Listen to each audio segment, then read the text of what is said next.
하나님 말씀은 창세기 2장입니다. 창세기 2장 우리 4절에서 17절까지 말씀 보겠습니다. 창세기 2장 4절에서 17절입니다.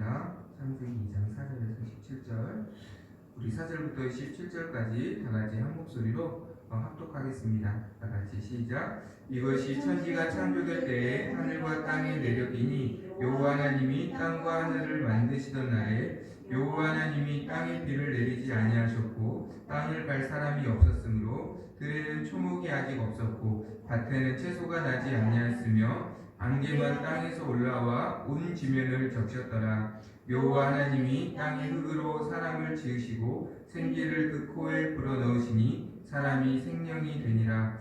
여호와 하나님이 동방의 에덴에 동산을 창설하시고 그 지으신 사람을 거기 두시니라.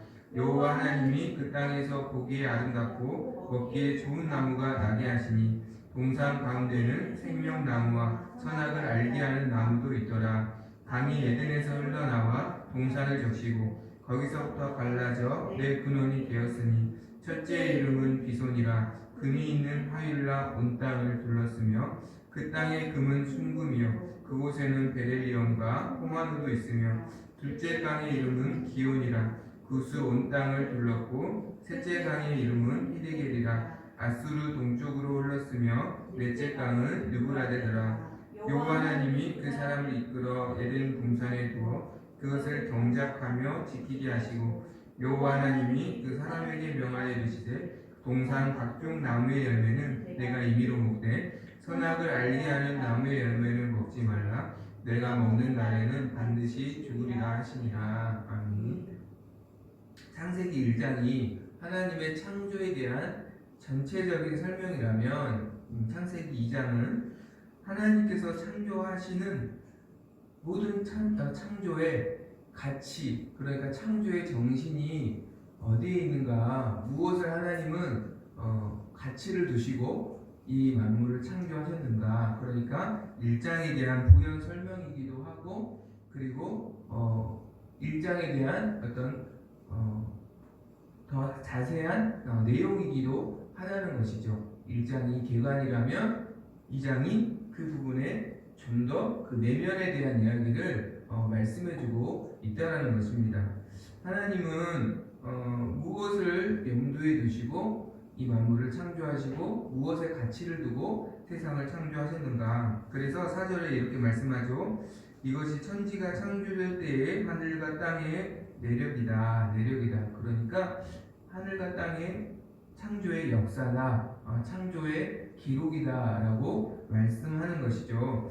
우리가 여기서 가장 중요한 부분을 생각해 본다면 하나님의 이름이 4절부터 2장 3절까지는 그냥 하나님을 하나님이라고 이렇게 성경이 하나님을 그렇게 칭하고 있습니다. 그렇게 하나님을 우리에게 소개하고 있습니다. 그런데 4절부터는 하나님의 이름이 여호와 하나님으로 추가가 되고 어떻게 보면은 여호와 하나님으로 불려지는 것을 보게 됩니다. 여호와 하나님은 자기 백성의 하나님이라는 뜻이죠. 그러니까 하나님께서 2장 3절까지 6일 동안 천지를 창조하시고 여섯째 날에 사람을 하나님의 형상으로 창조하신 다음에 그 사람으로 말미암아 안식일에 찬송과 영광을 받으시고 그 이후부터 그리고 그 이후부터 하나님의 이름이 여호와 하나님으로 불려지셨다라는 것이죠. 자기 백성의 하나님으로 하나님이 사람의 영광을 받으시고 사람의 찬송을 받으시고 안식일을 지나시고 그리고 하나님 자기 백성의 하나님으로 불려지기를 원하셨다는 것이죠. 저는 새 아이 아빠인데 마치 제가 자녀를 낳기 전에는 그냥 저라는 사람으로 불려지겠죠. 그러나 자녀를 낳고 그 자녀의 이름으로 불려질 때가 있습니다. 한이 아빠, 이렇게 유리 아빠, 그렇게 불려지는 것을 하나님이 기뻐하셨다는 거예요. 그건 어떤 의미일까요? 하나님이 사람을 너무너무 기뻐하셨다는 거겠죠. 그렇죠. 하나님께서 사람으로부터 경배 받으시고 그의 예배를 받으시는 것을 하나님이 너무너무 그와 함께하는 것을 하나님이 너무너무 즐거워하셨다라는 것이죠. 그래서 하나님께서 여호와 하나님으로 불려지기를 늘 원하셨다라는 것입니다. 여기서 우리가 알 수 있는 것은 하나님의 창조의 가치는 사실 사람이라는 것을 우리에게 보여주고 있습니다. 우리가 천지창조 순서만 봐도 이것을 이미 1장부터 이것을 암시하고 있어요. 모든 하나님의 창조의 그 계획이 사람을 향해 가고 있어요. 사람이 최고로 안전하고 평안하고 행복하게 살 수 있는 모든 공간과 모든 그런 시간과 모든 환경들을 하나님께서 처음부터 염두에 두고 천지를 창조하셨다는 것을 알 수 있죠. 그리고 유일하게 사람만 하나님의 형상으로 지으셨죠. 그리고 그와 안식일을 함께 보내신 다음에 하나님께서 여호와 하나님으로 불려지기를, 그래서 2장 4절부터 하나님을 여호와 하나님으로 계속해서 소개하고 있습니다. 말씀을 보면 그냥 하나님으로 표현하지 않으세요. 하나님이 여호와 하나님으로 자신을 계속해서 불려지기를 원하신다는 것을 우리는 알 수 있어요. 사람을 얼마나 또한 존귀한 존재로 만드셨는지 우리가 알 수 있는 게 5절인데요. 5절 읽어볼까요? 다같이 시작. 여호와 하나님이 땅에 비를 내리지 아니하셨고 땅을 갈 사람도 없었으므로 들에는 초목이 아직 없었고 밭에는 채소가 나지 아니하였으며. 5절을 가만히 묵상해보면 여호와 하나님이 땅에 비를 내리지 아니하셨고 땅을 갈 사람도 없었으므로, 그러니까 비를 내리지 않는 이유가 아직은 땅을 갈 사람이 없었기 때문이다 라고 말씀하고 있죠. 그렇죠? 그러니까 사람이 땅을 가려면, 경작을 하려면 반드시 비가 필요한데 아직은 사람이 만들어지기 전에는 비를 아직 주시지 않으셨다. 아니면 왜냐하면 사람이 아직 만들어지지 않았고 아직은 경작하게, 그래서 사람이 경작할 때가 아니기 때문에. 무슨 의미일까요? 5절을 가만히 묵상해 보면 모든 피조물들은 사실 하나님의 완전한 작품이에요. 그런데 사람의 손길을 기다리고 있다라는 느낌이 들어요. 5절을 보면. 그렇죠? 사람의 손길을 기다리는 존재로 모든 만물들을 만드셨고 사람의 손길과 더불어서 하나님께서 비를 내려주시고 모든 필요한 것들을 더해주셔서 더 완전한 창조의 작품으로 이루어지게 만들어 주셨다는 거예요. 그러니까 하나님의 창조가 이미 완전한데 사람의 손길을 통해서 더 아름답게 더 완전하게 만들어지도록 세팅을 하셨다는 거예요. 우리가 사역을 하면서 그걸 참 많이 느끼죠. 분명히 나는 아무것도 아닌데 뭔가 나로 인해서 또 공동체가 세워져 가는 그런 은혜를 경험할 때가 있어요. 그렇죠? 하나님이 능력이 부족해서가 아니에요. 하나님이 능력이 부족해서 야 좀 도와달라 이런 의미여서 내가 잘한 만큼 어떤 열매가 맺고 그런 게 아니라 하나님이 사람의 손길로 하나님의 창조와 하나님의 사역이 더 온전해져서 우리가 더 기쁨을 누리도록 그렇게 세팅을 하셨다는 거예요. 그러니까 얼마나 하나님께서 우리의 동역을 기뻐하시고 그것을 그렇게 창조하도록 아예 만드셨는가, 얼마나 우리와 함께 동역하기를 원하시는가, 얼마나 우리를 소중한 존재로 지으셨는가, 이것을 우리가 5절을 통해서도 알 수 있죠. 로마서 8장 19절에 보니까 모든 피조물이 고대하는 바는 하나님의 아들들이 나타나는 것이다. 그러니까 마지막 때에 우리가 천국에서 하나님과 아름답게 동역하게 될 그 날을 모든 피조물들도 기다린다. 그러니까 처음 창조의 하나님의 그 창조의 세팅은 사람의 손길을 더해서 하나님의 완전한 창조임에도 불구하고 더 아름답도록 사람을 그렇게 지으셨고 사람을 그러한 존귀한 존재로 그렇게 동역하는 동역자로 우리를 여기시고 부르셨다라는 것입니다. 그러니까 하나님은 우리를 너무 기뻐하셔서 우리의 예배를 너무너무 좋아하시고 너무너무 기뻐하시고 오늘도 그 백성이 하나님으로 불려지기를 너무너무 기뻐하시며 우리의 동역을, 우리의 사역을 너무너무 기뻐하시고 더 그것을 통하여서 이 세상이 더 아름답게 만드셨다는 것이에요. 그래서 중요한 것은 우리가 예배를 잘 드리고 우리가 사역을 잘 해서 하나님이 기뻐하시는 게 아니라 우리의 존재 자체를 그렇게 만드셨다는 거예요. 우리의 존재만으로 하나님이 우리의 존재만으로 기뻐하시는 존재로 백성의 하나님으로 그리고 우리가 사역을 잘해서 기뻐하시는 게 아니라 그냥 주님과 함께 하는 그 자체로 사역이 아름답게 만들어져 가도록 우리를 부르시고 우리를 기뻐하셨다라는 것입니다. 우리 한 사람 한 사람이 얼마나 존귀한 존재인가, 얼마나 소중한 존재인가. 더불어서 우리가 착각하지 말아야 될 것은 내가 잘해서 그것은 아니죠. 내가 잘해서, 내가 사역을 잘해서 그것은 아니고 하나님께서 나와의 동역을 기뻐하시기 때문에 나와의 동역을 기뻐하시기 때문에 그렇게 만드셨고 그렇게 은혜를 주셨다라는 것을, 그래서 우리가 기억해야 할 것은 아무것도 아닌 나의 예배를 하나님 오늘도 기뻐하신다라는 것, 아무것도 아닌 나의 사역을 하나님이 기뻐하신다는 것, 그렇게 창조 때부터 하나님께서 계획하셨다는 것, 그렇게 만드셨다는 것, 우리가 기억하고 더 하나님께 감사하고 더 하나님께 찬송을 드리는 우리 모두가 되기를 소망합니다. 그리고 그러한 가치로 나를 바라보고 옆에 사람을 바라볼 수 있기를 바랍니다.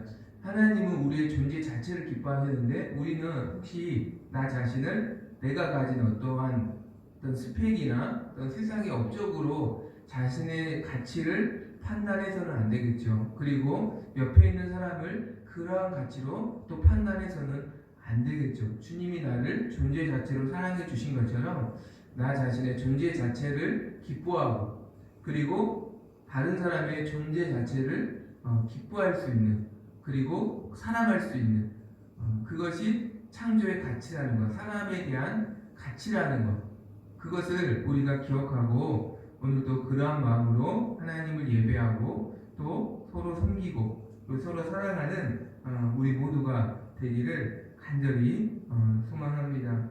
그러니까 하나님은 우리 자체를 기뻐하시고 우리 자체를 즐거워 하신다라는 것이죠. 그것이 하나님의 창조의 핵심이고 창조의 가치이고, 또 한 가지는 하나님은 우리가 하나님을 기뻐하기를 원하십니다.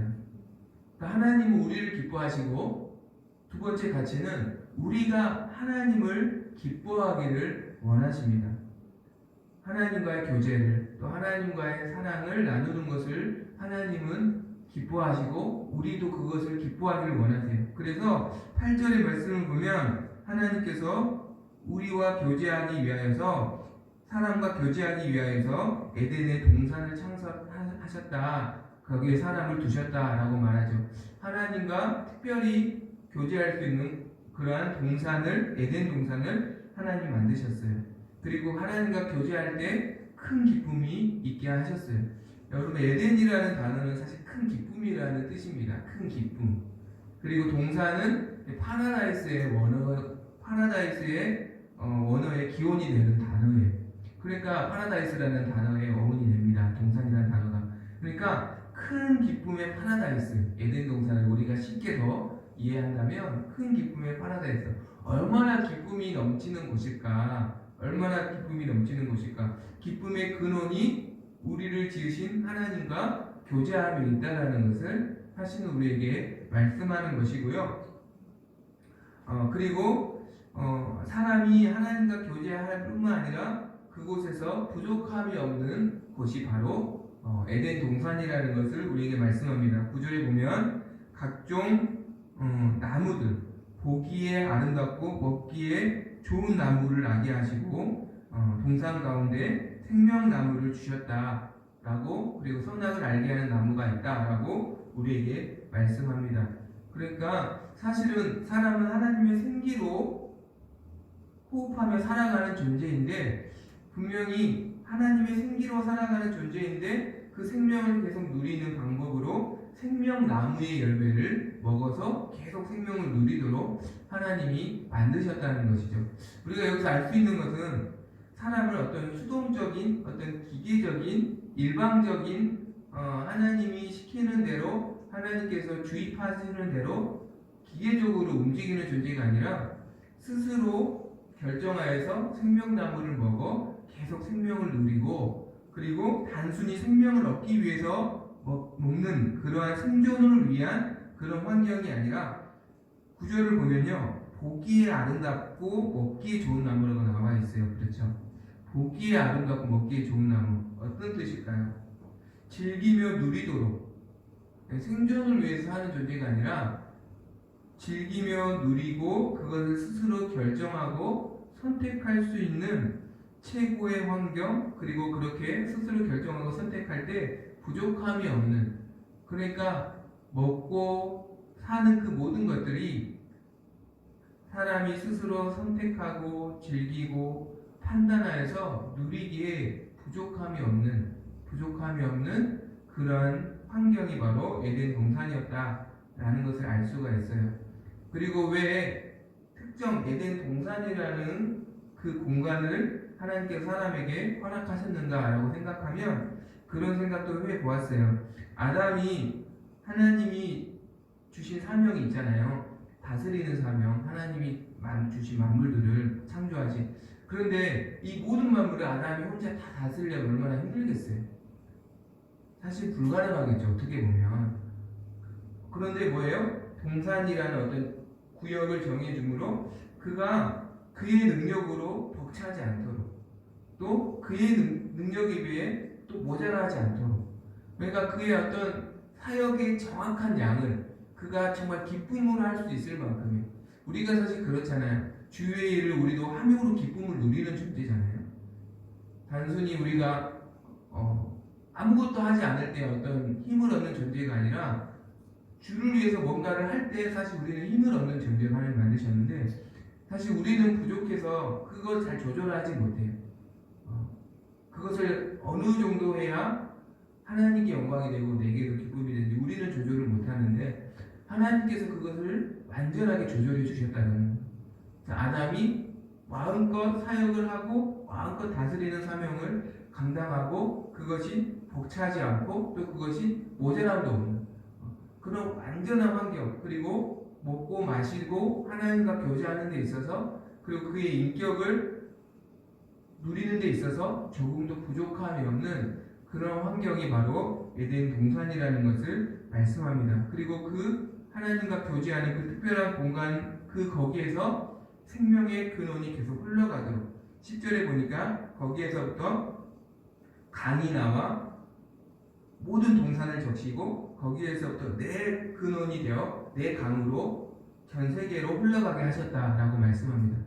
우리가 알 수 있는 이 강은 사실은 지금도, 넷째 강은 특별히 우리가 유브라데 강이라고 14절에 나오잖아요. 지금도 유브라데 강이 있죠. 그리고 셋째 강을 히데겔이라 아수르 동쪽으로 흘렀다라고 하는데, 많은 학자들이 이 셋째 강을 아수르 동쪽에 지금 흐르고 있는, 실제로 지금도 흐르고 있는 티그리스 강으로 이렇게 생각을 하고 있습니다. 첫째와 둘째 강이 어떤 강인지는 의견이 분분하지만 셋째와 넷째 강은 지금도 흐르는, 그러니까 이 강들의 특징은 역사의 기원이 되었던 강들이죠.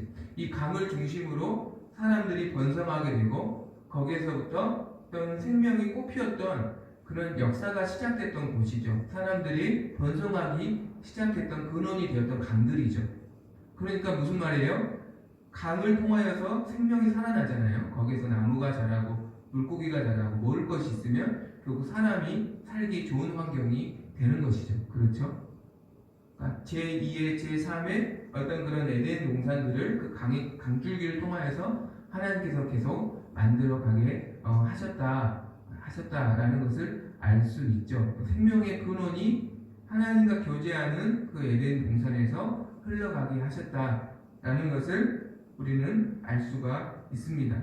그런데 우리가 다 결과를 알다시피 아담이 하나님 앞에 불순종하여서 선악을 알게 하는 나무 열매를 먹지 말라는 하나님 말씀에 불순종해서 선악과를 먹고 그리고 하나님과 관계와 교제가 끊어져서 결국 에덴 동산에 쫓겨나게 되죠. 그로 말미암아 아담은 하나님과 함께하는 기쁨을 상실하게 되고 그리고 모든 것에 부족함이 발생하게 됩니다. 그리고 죄의 형벌로 죽을 수밖에 없는 존재로 그가 비참한 존재로 바뀌게 되죠. 그런데 이것을 하나님께서 불쌍히 여기셔서 우리에게 예수 그리스도를 보내주셔서 그리스도가 우리에게 생명나무가 되어주셨어요. 요한계시록 2장 7절을 보면 이기는 그에게는 내가 하나님의 낙원에 있는 생명나무의 열매를 주어 먹게 하리니. 그래서 여러분, 생명나무는 결국 예수 그리스도를 의미하는 것입니다. 예수 그리스도를 믿음으로 하나님이 주신 생명을 다시 회복하고 하나님과 관계를 다시 회복하게 하는 생명나무로 예수님이 이 땅에 오신 줄로 믿습니다. 그리고 요한계시록 22장 1절을 보니까 그 예수님이 다스리시는 21장 1절부터 말씀을 제가 읽어드릴게요. 또 그가 수정같이 맑은 생명수의 강을 내게 보이니 하나님과 및 어린 양의 보좌로부터 나와서 길 가운데로 흐르더라. 강 좌우에 생명나무가 있어 12가지 열매를 맺되 달마다 그 열매를 맺고 그 나무 잎사귀들은 왕국을 치료하기 위하여 있더라. 그러니까 계시록 22장은 새 예루살렘 성을 말씀하는데 그곳에 하나님의 보좌가 있고 어린 양의 보좌가 있고 거기에서부터 강이 흘러나오는 것이죠. 그러니까 하나님의 보좌가 있다는 것은 하나님이 다스리시는 주인 되시는 그곳에서 하나님의 생명의 강이 다시 흐르게 하셔서 그곳에서 다시 생명이 넘치고 에덴 동산처럼 다시 생명이 흐르고 하나님의 은혜가 흐르는 강이 되게 하셨다라고 말씀하고 있고 이 새 예루살렘 성의 모습은 지상에 있는 모든 교회와 모든 성도가 지향해야 하고 꿈꿔야 할 교회의 모습이고 삶의 모습이라는 것을 우리에게 목표이고 목적이고 모델이라는 것을 성경은 우리에게 말씀하는 것이죠. 지금도 하나님 보좌를 중심으로 사는 교회, 그러니까 하나님을 주인으로 모시고 그분과 교제하는 교회는 그곳에서부터 하나님의 생명의 강이 흐르게 하여 주실 줄 믿습니다. 이것을 에스겔서를 보면 또 알 수 있어요. 에스겔서도 동일한 말씀을 우리에게 설명하고 있죠. 성전에서부터 하나님의 생명의 강이 흐르잖아요. 에스겔의 환상을 보는데 성전에서부터 물이 흘러서 그 물이 닿는 곳마다 모든 것들이 다시 살아나는 것들을 보는 그 환상을 사실 에스겔이 보고 그것을 우리에게 소개하고 있잖아요. 마찬가지로 이것은 단순히 천국에서만 이루어지는 모습이 아니라 지금 이 땅에서도 주님을 주인으로 삼는 교회, 그래서 주님이 가운데에 계시다는 것을 중심에 계시고 주인으로 계시고 왕으로 계시다는 것이죠. 왕으로 모시고 그분의 다스리심을 받는 모든 곳에서 오늘도 은혜의 강이 흐르게 하셨다는 것이, 그것이 우리가 회복해야 할 에덴의 모습이고 우리가 지향해야 할 요한계시록의 새 예루살렘 성의 모습이어야 한다는 것을 사실 우리에게 말씀하고 있죠. 그리고 주님을 주님으로 주인으로 모신다는 것은 창세기 2장 16절 17절 말씀처럼 선악을 알게 하는 나무 열매를 먹지 말라고 하신 것처럼 그분의 말씀에 그분을 주인으로 모신다라는 것은 순종함으로 우리가 반응할 때 그곳에서 주님의 통치가 이루어지고 그로 말미암아 그곳에서 또한 우리가 기쁨을 얻고 그 기쁨이 흘러가게 될 줄로 믿습니다. 그 은혜가 그 생명이 흘러가는 그래서 생명의 통로가 되는 그런 교회로 그런 성도로 하나님께서 저와 여러분을 불러주신 줄 믿습니다. 이 모습을 우리가 회복하려면 그래서 정말 우리에게 다시 큰 기쁨을 누리고 또 그 은혜를 흘러가는 그런 에덴의 모습으로 우리가 회복하려면 우리가 무엇이 필요할까 생각을 해보면 결국은 에덴은 주님이 주인 되시는 곳이고 주님을 주인으로 모시고 그분과 교제를 즐거워하는 곳이죠. 그렇죠? 지금도 우리가 하나님을 주인으로 모시고 그분과 교제하는 그 기쁨과 은혜를 회복해야 할 줄로 믿습니다. 시편 23편 1절에 다윗은 이런 고백을 했습니다. 여호와는 나의 목자시니 내게 부족함이 없으리로다. 나의 목자라는 것은 나의 주인이라는 것이죠. 나의 주인이시니 내게 부족함이 없습니다. 부족함이 없다는 것은 다윗에게 큰 기쁨이 있다는 것이죠. 큰 기쁨이 있다는 것이죠. 언제요? 주님이 나의 주인 되실 때.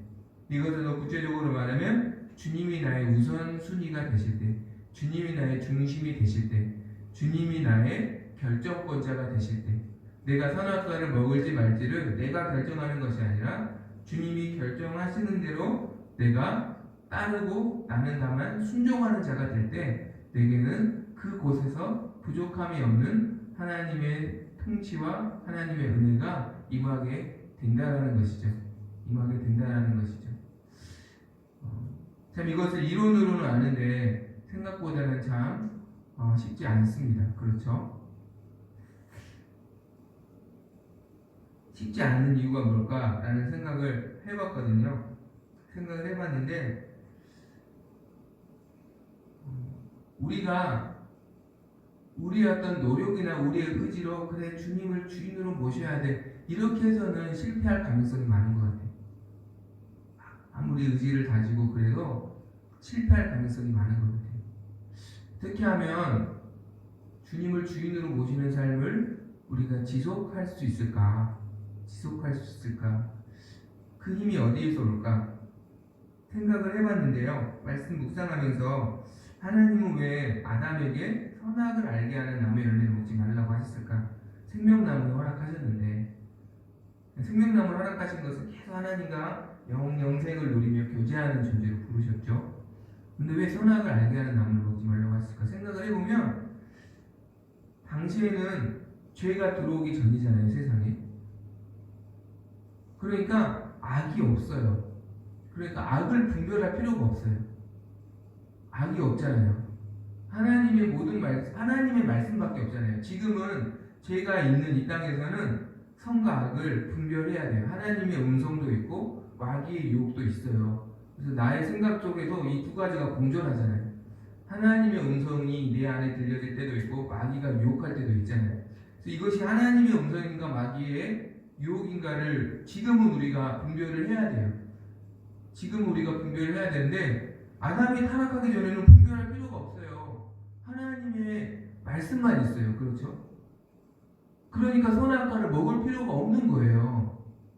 선악과를 먹지 말라고 하신 이유는 그것을 먹지 않음으로 하나님의 주인 되심을 인정하는 모습이기도 하지만 그것을 하나님 보시기 위하여서 먹지 말라고 한 것도 있지만 실제적으로 먹을 필요가 없기 때문에 하나님께서 먹지 말라고 하신 거예요.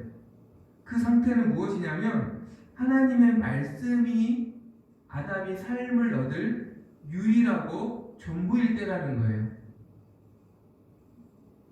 지금도 마찬가지라고 생각해요.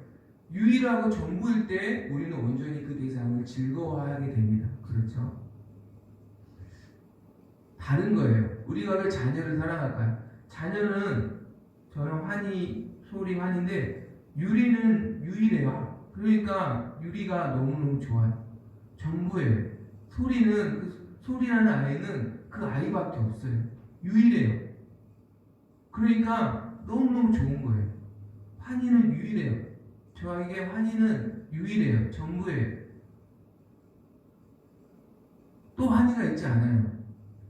우리가 하나님의 말씀이 내 삶을 얻을 유일하고 전부인 말씀으로 받아들일 때 우리는 비로소 그 말씀을 의무가 아니라 즐거워하게 된다는 거예요. 그 남편에게 아내가 전부일 때 남편은 아내를 즐거워하게 되어 있습니다. 아내에게 남편이 전부일 때 아내는 남편을 즐거워하게 되어 있습니다. 그러나 전부가 아닐 때 그것을 어떤 의무로 바뀌는 것이죠. 해야 하는 거니까 하는 것이죠. 그것과 즐거움으로 한다는 것은 차원이 다른 것이죠. 어떤 대상을 즐거움으로 그를 따르고 그를 섬기고 그와 함께 하는 것은 의무로 따르고 섬기는 것과 차원이 다른 것입니다. 즐거워하기 때문에 웬만한 유혹에는 흔들리지 않을 수 있고요. 혹시 흔들렸다 할지라도 빠지지 않고 다시 일어설 수 있어요. 그것이 바로 우리가 주님을 주인으로 끝까지 모시고 살 수 있는 비결이라는 것이, 하나님의 말씀이 내 삶을 얻을 유일하고 전부의 말씀, 그 말씀으로 받을 수 있도록 우리의 마음을 회복해야 하는 것이죠. 그 마음을 어떻게 회복할 수 있을까? 저는 결국 그 마음이 첫사랑을 회복하는 것이라고 생각해요. 우리가 첫사랑일 때 그의 말이 사실 전부고, 그렇죠? 그의 말이 전부고, 그와의 어떤 모든 것들이 다 전부잖아요. 우리가 예수님을 처음 만났을 때 주님이 사실 그때는 전부였죠. 주님이 전부였죠. 그분의 말씀이 다 옳았고 그분의 말씀이 내 삶을 얻을 유일한 말씀이었죠. 그런데 이 첫사랑을 잃어버리면 점점 전부가 아니게 되는 거죠. 유일하지 않게 되는 것이죠. 어떤 다른 길이 있지 않을까? 우리가 흔들리게 되는 것이죠. 하나님은 항상 우리를 첫사랑의 마음으로 우리를 보십니다. 에레미야 2장 2절의 말씀 보니까 내가 너를 위하여 내 청년 때의 인애와 내 신혼 때의 사랑을 기억한다. 하나님은 항상 우리를 신혼 때의 사랑으로 우리를 바라보신다는 거예요. 그렇기 때문에 우리가 죄를 짓고 회개하면 하나님 다 용서해 주시는 거예요. 다 용서해 주시는 거예요. 신혼 때는 웬만하면 용서받잖아요. 그렇죠? 신혼 때는 웬만하면 용서받 아닌가요? 웬만하면 용서받아요. 사랑하니까 그냥 잘못했다고 하면 그냥 다 용서해 주죠. 근데 이제 뭔가 이게 쌓였을 때는 잘 용서가 안 되죠. 나중에 시간이 지나면. 신혼 때는 말하면 다 용서해 주시죠. 하나님 우리를 항상 용서해 주시는 이유가 우리를 첫사랑으로 바라보시기 때문에. 우리도 이 사랑을 회복해야 돼요. 그래서 그분의 말씀이 내 삶을 얻을 유일하고 전부의 말씀으로 우리가 받아들이는 그 마음이 회복되어야 해. 그래서 계시록 2장 4절 5절을 보니까 그래서 처음 사랑을 버리는 것을 책망하는 거예요. 결국은 처음 사랑을 버리면 결국은 무너지게 되니까, 결국은 변질되게 되니까, 결국은 기쁨을 잃어버리게 되니까 하나님께서 그렇게 책망하시는 거예요. 처음 사랑을 회복할 수 있길 바랍니다. 어디서 나의 처음 행위가 떨어졌는지를 다시 기억하고 그 처음 사랑을 회복할 수 있는 우리 모두가 되기를 소망합니다. 그분의 말씀이 여러 선택지 중에 하나가 아니라 내 삶을 얻을 전부이며 유일한 말씀으로, 즉 그분을 즐거워하는 신앙으로 우리가 회복이 되어서 오늘도 주님을 기쁨으로 주인으로 모시고 그분을 따를 수 있는 우리의 삶이 되기를 간절히 소망합니다.